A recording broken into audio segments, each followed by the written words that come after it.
Thanks so much for joining us today. God wants to do so much for you and through you, and we'd love to hear about it. Take a moment to send your story to stories@parkerhill.org. And if you'd like to partner with us financially, you can do that by going to parkerhill.org/give and choose the giving option that works best for you.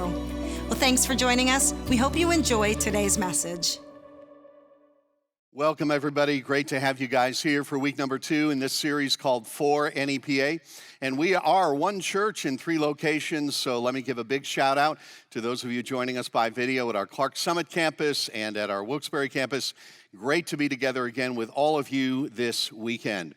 And during this series, we're talking about what it means for us to be God's people in this place at this time, and we're talking about what we believe our future could look like and should look like together as a church.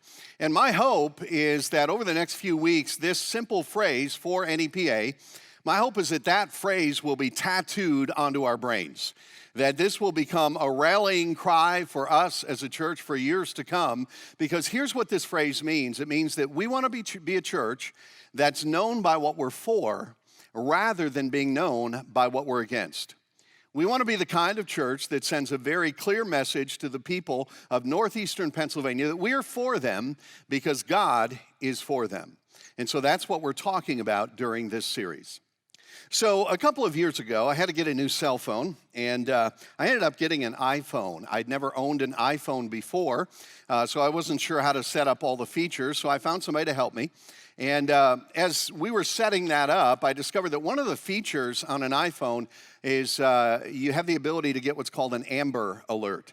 And probably most of you know what an Amber Alert is. It lets you know when there's a missing, possibly abducted child in your area so that you can watch out for them and maybe help be part of finding that child and getting them back home. So we're setting up my iPhone, and I said to this person, you know, I don't like getting a lot of pop-ups on my phone screen, so you don't need to set up the Amber Alert. And then a few days later, I got to thinking about that, and I thought to myself, if one of my daughters was missing, what would I want? I would want every person who has a cell phone to get an Amber Alert. I would want people to help me in that search. I would want everybody to care as much about my daughter as I would care about my daughter if one of my kids was missing. And so I actually turned that feature back on.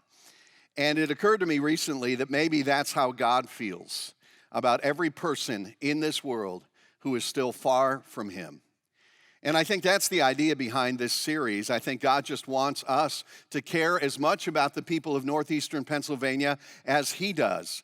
And so we want to be the kind of church that cares about the people around us, the kind of church that moves beyond the walls of a building and moves into our community as the hands and feet of Christ to love and serve and bless the people around us and therefore draw them toward the heart of God, their Creator.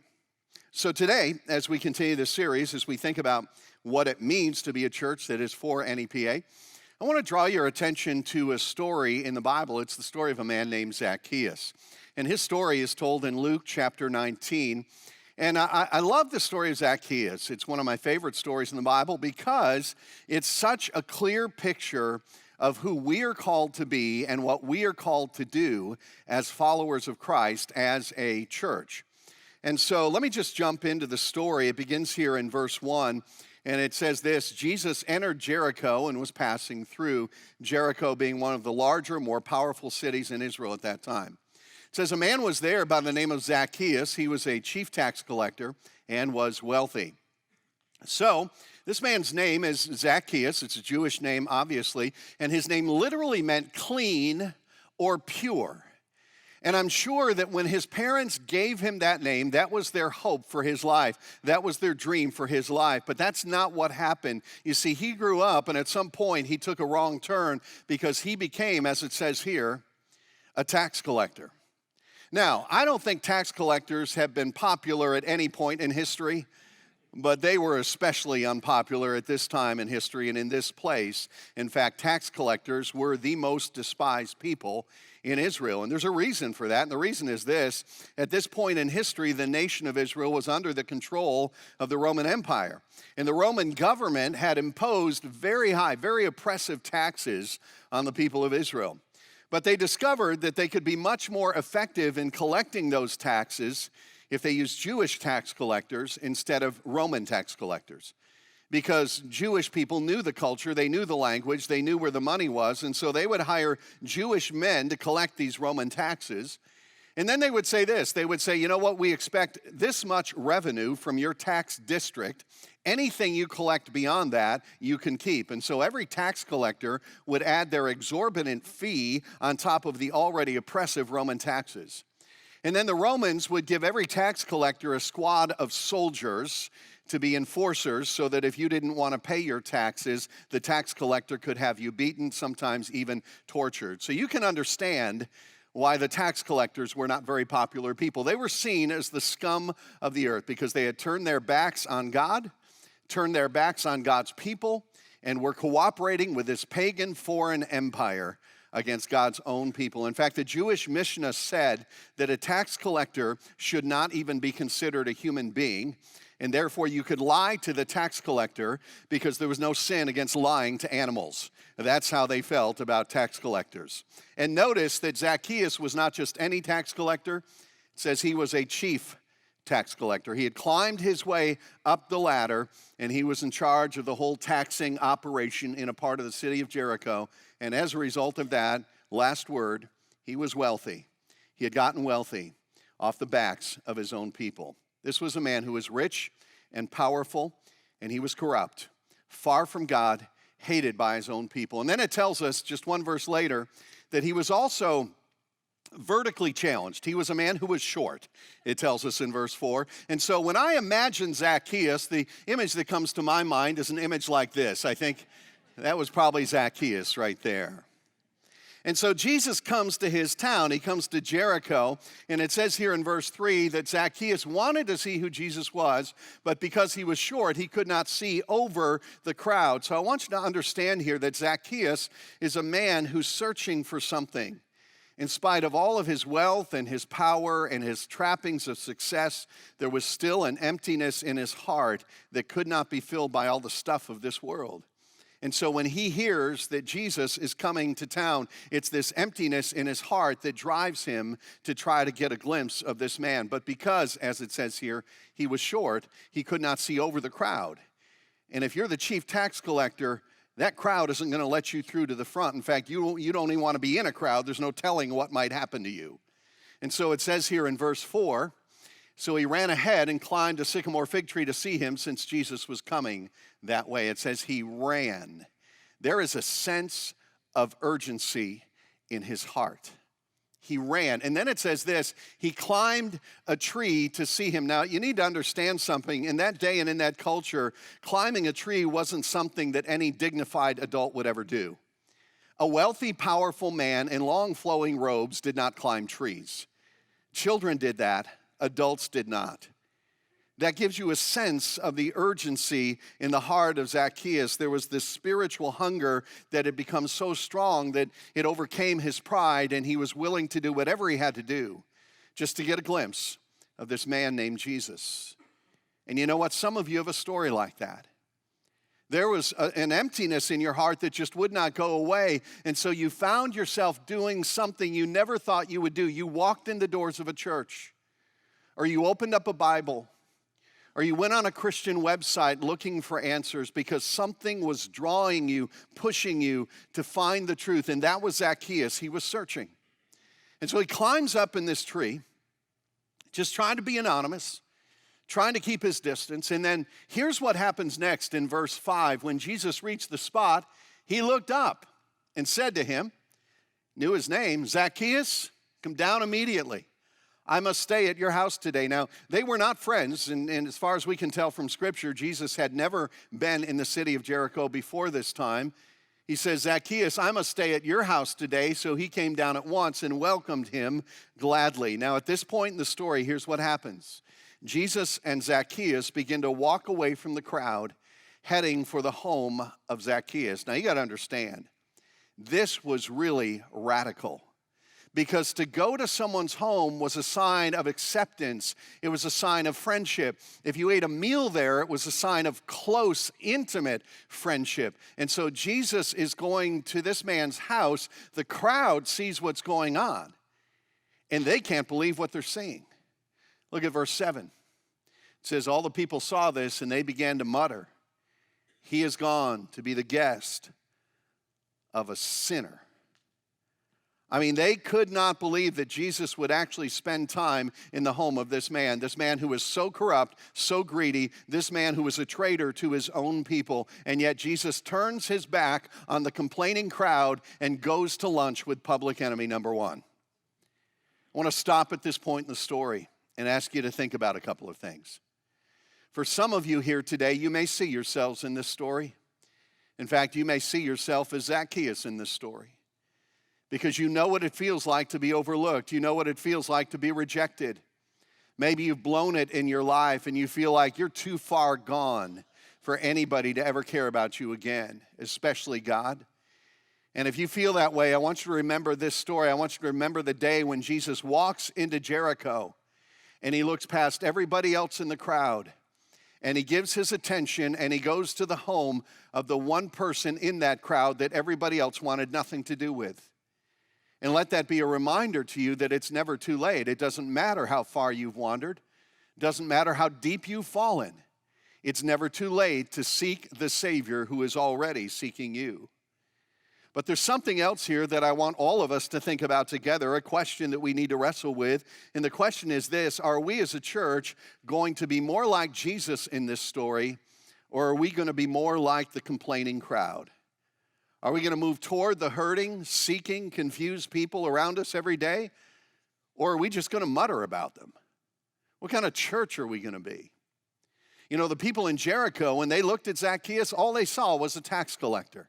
That's all they saw. But when Jesus looked at him, he saw past all of the exterior junk in his life, and he saw a man who was deeply loved by God, a man who was seeking, a man who had the potential for a better future. And if we are going to be the kind of church that is for northeastern Pennsylvania, then we have to see as God sees. And sometimes we have to look past the exterior of people around us, and we've got to see people who are deeply loved by their Creator God, who is seeking a relationship with them. I remember a story about 5 or 6 years ago about a man who stood in a Washington, D.C. train station, and he played the violin for about 45 minutes. He was wearing a ball cap and a long-sleeve T-shirt. During those 45 minutes that he played the violin, over 1,000 people walked by. 6 people stopped to listen. About 20 people threw some change or a few dollar bills into his violin case. At the end of his 45 minutes, he had made $32. When he was done playing, he folded up his violin case after putting it in there, and he just went home. But what many people didn't realize, what nobody realized, was that this man's name was Joshua Bell. He's one of the greatest musicians in the world, and during those 45 minutes in that D.C. train station, he was playing one of the most intricate pieces of music ever written on a violin that was worth $3.5 million. Just 2 days before this, he played to a sold-out theater in Boston where people paid over $100 per ticket. You see, people walked by him, over 1,000 people walked by him, and they thought they were seeing a common street performer, not realizing that they were in the presence of one of the world's greatest musicians. I wonder how many times we walk by people and we see people and we write them off based on their external appearance, not realizing that beyond that external appearance is a soul that is of infinite value to their Creator God, a God who is seeking them and wants us to seek them too. The people in Jericho, they just saw a tax collector. Jesus saw a man who was loved by God, and he said to him, "How about if I hang out with you today? Can I come to your home?" And so they begin to walk away from the crowd. And as they walk away, they begin a conversation that probably continued there at the home of Zacchaeus, a conversation that probably continued for hours. And eventually, at some point in that conversation, Zacchaeus moved from the kingdom of darkness into the kingdom of light. He became a believer. We know that because of what it says in verse 8. But Zacchaeus stood up. Apparently, they were sitting down together, perhaps at a meal. And he said to the Lord, "Look, Lord," he refers to him as Lord. And then he says, "Here and now I give half of my possessions to the poor, and if I've cheated anybody out of anything, I will pay back 4 times the amount." And so immediately the Holy Spirit begins to work in his heart, changing him from the inside out. He was a man who had lived all his life as a taker, and now he wanted to be a giver. Money had been his God, but now money doesn't have a hold on his heart because he had found a greater treasure than money itself. And here's what Jesus said to him, verse 9. Jesus said to him, "Today salvation has come to this house, because this man too now is a son of Abraham. For the Son of Man," speaking about himself, Jesus was, "for the Son of Man came to seek and to save the lost." Now, I want to stop and I want to point out 2 things that Jesus did and 2 things that we need to do if we're going to mirror the heart of Christ and be a church that is for Northeastern Pennsylvania. The first thing that Jesus did, not just in this story, but throughout his life, is he stayed focused on his mission. And that very last verse that I just read, verse 10, in 13 words, it describes with great clarity, perhaps better than any other verse in the Bible, why Jesus came into this world. He said this about himself: "For the Son of Man came to seek and to save the lost." That was his mission. That's why he was born. It's why he died and left behind an empty tomb, to seek and save the lost. And over and over and over again during his time here on earth, Jesus found himself caught between the traditions of the religious leaders and his mission in this world. And every time he was criticized, he just kept going back to his mission. He just kept saying, "I'm not here to perpetuate a religious system. I'm here to seek and save what was lost. I came into this world for people just like this tax collector Zacchaeus. It's not the healthy who need a doctor, it's the sick." He just kept coming back to that singular mission. And see, if we're going to be a church that mirrors the heart of Christ here in Northeastern Pennsylvania, we also have to stay focused on our God-given mission. And I think one of the biggest problems in churches today is for church people to gradually turn inward. And we forget why we're here.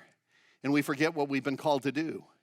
We have been called to change the world one life at a time, one heart at a time, one Zacchaeus at a time, in cooperation with God and his Spirit. And yet we so often drift from that mission and end up doing nothing really of eternal consequence. It'd be kind of like sitting down and watching a football game with the Philadelphia Eagles, and you turn on the TV and you see Carson Wentz, the quarterback, out there on the field, and he gathers the team around him, and they get in the huddle, and he calls the play. And then they break out of the huddle and they start slow clapping and they pat him on the back and they say, "Man, that is an awesome play. That is the best play ever." And they jog over to the bench and they sit down. And they sit there for 4 or 5 minutes. Then they jog back out to the field. They get up in a huddle again. Carson Wentz is in the middle and he calls the play. And they get back up and they say, "Man, that is an awesome play. You are the best play caller in the history of the NFL." And they jog back over and they sit down on the bench again. Yeah, no, that's not what usually happens. They usually do better than that. But you're watching this on TV, and eventually you're just going to stand up and yell at your TV set, and you're going to say, "Run the play. Run the play," because football isn't about the huddle. It's about actually playing the game of football. And I think God would speak to so many churches today, and he would say, it isn't about your 1-hour huddle every week. Run the play. Get off the bench. Be the church that I've called you to be, because your mission is not just to huddle every Saturday or Sunday for an hour. Your mission is to seek and save what is lost. And if we're going to be the church that God is calling us to be, we can never lose sight of that mission. That's why we're here. That's why we gather. This is the huddle. You walk out the doors, and that's when we play the game. Second thing Jesus did is he did this. He met people where they were. See, when everybody else was avoiding Zacchaeus, when everybody else was walking away from him, Jesus walked toward him. In fact, he walked right into his home. He met him on his own turf. And if we want to be a church that mirrors the heart of Jesus, we've got to be willing to meet people where they are. We can't afford to be a church here in Northeastern Pennsylvania that keeps the community around us at arm's length. We can't retreat from the needs around us. We've got to move toward the needs around us, especially in the world today that we live in. Because today there is great suspicion toward the church, toward any kind of organized religion. And the only way that we can overcome that suspicion, the only way that we can break down that distrust is to move outside the walls of our church building and meet people where they are and show them tangibly the love of Christ and the grace of the Savior. We have to meet people where they are. And that's especially important, I think, where we live. And let me talk again this week about this region where we live here in northeastern Pennsylvania. I mentioned this last week. When I talk about northeastern Pennsylvania, I'm talking about what's called the Scranton, Wilkes-Barre, Hazleton Metropolitan Statistical Area. These 3 counties, and within these 3 counties, there are 555,000 people around us. And that's why I encouraged you last week to take 1 minute at 5:55 every day and just pray for our community. Pray for your neighbors. Pray for the schools around you. Pray for the leaders in our community. Just take a minute at 5:55 every day and pray. And I think one of the reasons why we need to be serious about that is because of the realities of the spiritual climate in which we live.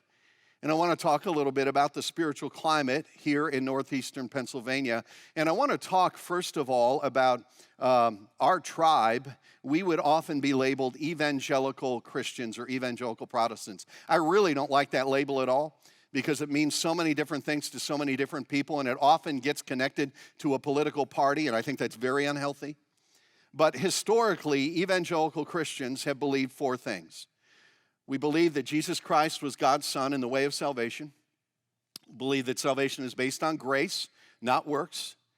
We would describe our faith in God as a defining priority in our lives and feel a personal responsibility to share our faith with others. So that's classically how an evangelical Christian would be defined. Now, it's fascinating to me to look across the United States and see the different percentages of evangelical Christians in different parts of the United States. For instance, if you live in Vernon, Texas, a town of about 11,000 people in northern Texas, 69% of the people in your town would claim to be evangelical Christians.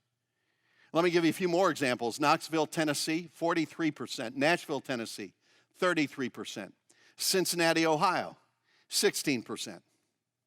What do you think the percentage is here in the Scranton, Wilkes-Barre area? Turn to somebody next to you and just venture a guess. What is the percentage of evangelical Christians around us in northeastern Pennsylvania? Here's the answer, 4.5%. 4.5%. I don't say that to discourage you. I say that to help you understand how important it is for us to be the people that God is calling us to be. See, whenever there's an absence of spiritual health and strength, whenever the gospel is not present in a particular area, there are also emotional and social consequences that follow because real meaning and purpose and hope are only found in a relationship with God. And whenever there's a lack of a gospel presence, the whole social fabric is affected by that. And over the past few years, I've seen some newspaper stories that have really caught my attention about northeastern Pennsylvania. For instance, there was a study that was done in 2014 by the University of British Columbia where they tried to determine the happiest and the least happy cities in the United States of America. And among the least happy regions, number 1 on that list was Scranton, Wilkes-Barre, Pennsylvania. 2015, there was a study done by an organization called badcredit.org where they tried to discern America's 20 most overindulgent metropolitan areas using 4 factors: obesity, smoking, drunkenness, and consumer credit. And we also made this list as well. We were at number 4 on this list. And then again in 2014, Business Weekly did a survey to determine the 25 most hungover cities in America. Dan White mentioned this a couple of weeks ago. And yes, Scranton, Pennsylvania is number 1 on the list. At least it was in 2014. So if you're new to the area, welcome. These are all the things the realtor did not tell you when you were buying that house, okay?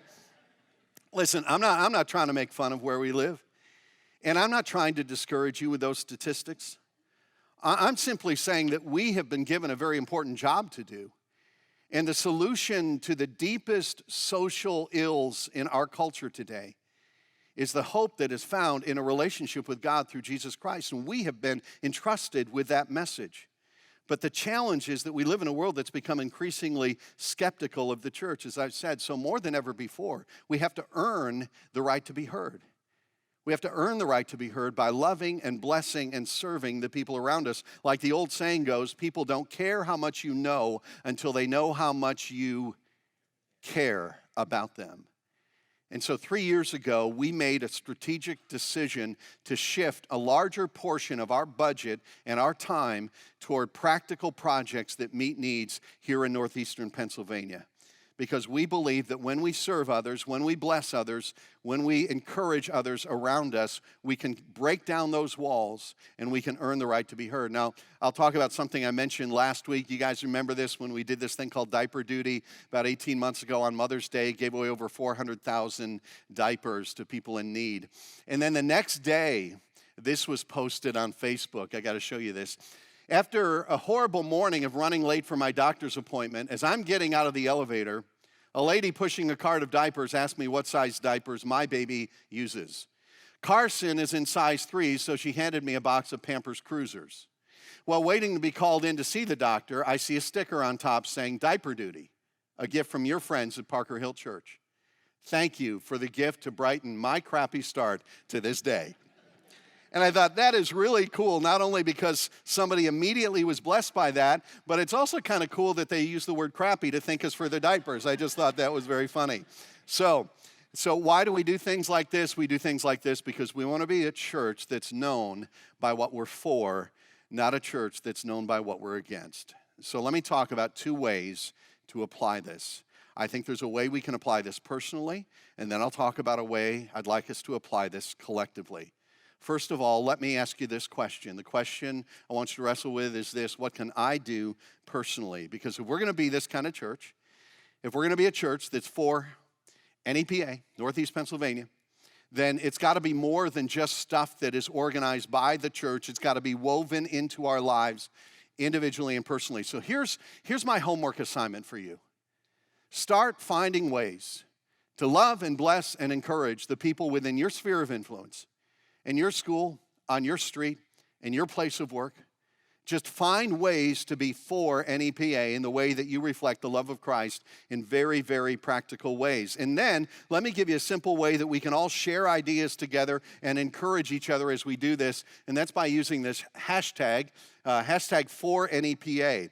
So when you post something on Facebook or on Instagram that's an example of being for NEPA, just add that hashtag to the post. So if like you're out raking leaves for one of your neighbors with your kids, just take a picture of you all together, put a comment on it, add the hashtag for NEPA. If you go to a business or a restaurant and they serve you really well and you want to give them a shout out on social media, just do that and then put for NEPA. Or I'll give you a great example. I just saw this a few days ago. There's a family that attends our Dixon City campus, and they've built a relationship with the guys who pick up their trash every week. Posted this on Facebook. It says, "Rocking it out with our favorites today. We love our community and these guys for helping to keep it clean." See, that's a great example personally of being for NEPA, for Northeastern Pennsylvania. So begin finding ways just to bless people, encourage people, serve people. And if you get the chance to do that and they ask why, just say, because I want to be the kind of Christian that's known for what I'm for rather than what I'm against. And you can use that hashtag and we'll create some momentum behind that. We're going to have some fun with that over the next few weeks, okay? So here's the second question. Second question is this: what can we do together? And for the next few minutes, I just want to speak to those of you who would call Parker Hill Church your church, okay? So if you're a guest with us today or you're just beginning to attend, just putting your toe in the water, what I'm going to say in the next few minutes isn't really for you. You have complete permission to tune me out, play Candy Crush on your phone, or whatever you want to do. But for those of you who are part of this church, here's what I'm going to do. At the end of this series, I'm going to invite you to participate in what we call a 3-year generosity challenge. And for the sake of those who weren't here last week, I'm going to explain this again, because on any given weekend, we only have about half of our people in church. That's just attendance patterns. So I'm going to explain this again. And by the way, if you were not here last week, or if you left last week and didn't get one of these, this view book, I want you to raise your hand on every campus right now if you did not get one of these. Go ahead, raise your hand, hold it up high. Our ushers are going to come, and they're going to hand one of these to you if you didn't get one last week. I really want you to have this. Keep your hand up until they put this into your hands. That explains everything I'm about to cover very briefly. So here's the generosity challenge part of this, something that we can do together. It's to make a 3-year commitment to give above and beyond our current giving, to eliminate debt, invest in northeastern Pennsylvania, and prepare for future opportunities. Let me break those down one at a time. The first thing we're going to do is set aside the first $250,000 of these gifts to meet practical needs in our northeastern Pennsylvania communities. In a day when churches are often known for what they're against, we want our community to know that we are for them. And we plan to spend all of this over the next few years. But we're going to keep doing what we're already doing with some of the projects we have going. But then we're going to amplify that big time and just bless the socks off of our community so that we can point their attention to a God in heaven who loves them. Second thing we want to do is this: pay off the balance of our 2009 construction loan. That's why we have these beautiful spaces at 3 campuses, and we are thankful for the bank's help, but we're ready to break up with them. So if we can pay off the rest of our construction loan, we'll free up over $200,000 in our annual budget, which again can be used in some amazing ways to make a difference here in northeastern Pennsylvania.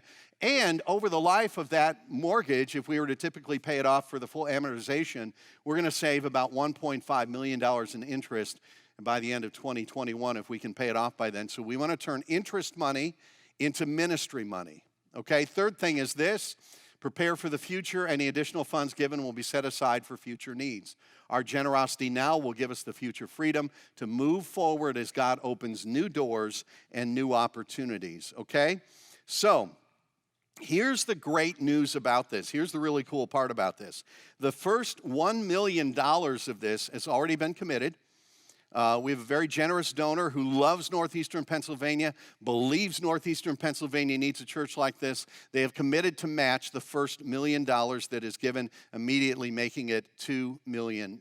Now, that alone should give us incredible motivation. If someone is willing to be this generous, then I think all of us ought to figure out what it looks like on our scale to be generous as well. So there's an important date coming up 3 weeks from this weekend where we're going to give you that opportunity to jump in, and we're going to jump in together to make a big difference here over the next 3 years in the future of this church. So here are 3 things you can do between now and then. Number 1 is this: get your questions answered. We have a couple of information meetings this weekend that a bunch of you are signed up for. If you haven't been able to get to one yet, we've got 2 more coming up in 2 weeks on November 11th. 12:45 Dixon City campus, 5 o'clock Wilkes-Barre campus. We'll go into a little bit more detail on this. We'll actually have some fun at the same time and answer any questions that you might have. And then number 2 is this: simply make a commitment to make a commitment. And here's what I mean by that. If you consider this your church, again, not if you're a guest here, but if you would say, this is my church, I'm part of what God wants to do through this church in northeastern Pennsylvania, just make the decision a few weeks from now to be a part of this, because we want everybody to have skin in the game. We want everybody to have a stake in the future. We believe that God blesses generosity and grows us spiritually through generosity. So I want to encourage you just to make a commitment, and we have a goal of getting 100% participation. Now, 100% participation looks very different for different people, depending on the resources that God may have entrusted to you. Generosity in God's eyes is never measured by an amount of money. It's always measured by sacrifice. So simply today, make a commitment to make a commitment. Say, yeah, I want to be a part of that. And then number 3 is this: think and pray about your individual part in this collective effort. So on your seat when you came in today, there was a card that looks like this. We don't want you to fill this out right now. In fact, I just want you to take this home, and the only thing I want you to do with it is read it and then begin to think and pray about it. We're just giving you a copy ahead of time so that you can become familiar with it. So if you look through there, you're going to find some real creative ways to get some financial margin in your life if you need to do that. You're going to see a chart on the back that may help give you some guidance. But on the very back of that, 3 things. Number 1, it says pray, and we mean that. It's a big decision, so pray seriously and consistently. And then leave room for faith. In other words, what does faith look like? Not what's safe and comfortable. What does faith look like? And then give sacrificially. And then, 3 weeks from now, we're going to come together and we're going to jump in together and see what God does as a result of that. Okay? All right, so I've been talking about numbers and strategies for the last few minutes, but I don't want to end by talking about numbers. I want to end by talking about people, because when you leave here today in about 10 minutes, I want you to be thinking about people, the people of northeastern Pennsylvania. And by the way, this is not the time to leave, because there's nothing more important in the next 10 minutes that you need to do than being right here. So every week during this series, we're sharing stories of people who've come to Parker Hill, and after coming here, they found hope and they found healing. I want you to hear today from Jackie and David. In 2013, we launched our 3rd location in Wilkes-Barre. And the reason we were able to create a 3rd campus in Wilkes-Barre is because of the generosity of people who gave sacrificially to make that happen. And about 2 years ago, Jackie and David walked into our Wilkes-Barre campus for the first time. And now their lives are in the process of being changed. And I really, really appreciate them sharing their story with us. So watch the story of David and Jackie with me. Dave and I met in high school. I was a freshman and he was a sophomore. We met in Miss Sally's Italian class. And then we had Antonio within the first year of us dating. So that was it. He wasn't getting rid of me after that. We have 3 children. Antonio is 14, Christopher is 8, and Michaela is 6. Christopher was first diagnosed with autism when he was 3 years old. Chris was a normal baby. He was a normal baby up until about a year old. We attended church pretty much every weekend. It wasn't something that we wanted to do. We were kind of like forced into it as kids.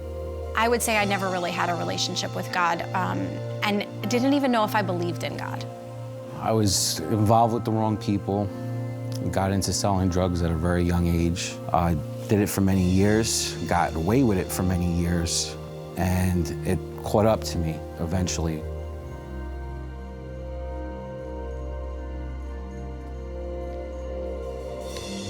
It was actually one of the first times in my life where I felt that level of fear.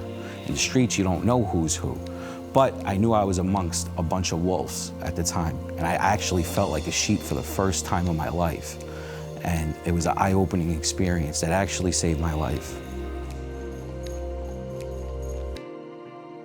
I wasn't supportive of it at all. I didn't want to come. I didn't want to talk about it. I didn't want him to tell me about it. It was his thing, and he can do it. Every church I think we've tried, because we've tried little bits and pieces of churches, and we never really found one that we felt comfortable in that wasn't judgmental. So I thought this was going to be the same.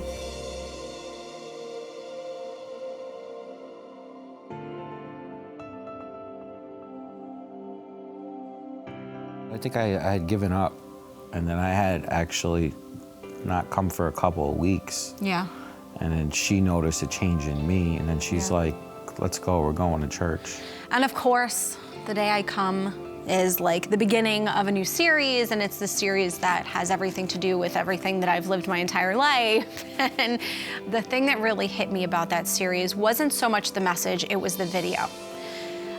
The woman talked about struggling with addiction. She talked about struggling with bad choices as a young person, and the things that happened to her in her life because of those choices that she made. And I'm just sitting here, thinking the whole time, she's talking about me. I understand, why I never thought that God was real, or why I never believed, because I just saw everything happening as a negative, and I never realized where was it taking me.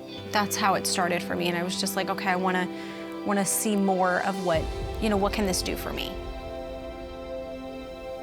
Life before Jesus was chaotic.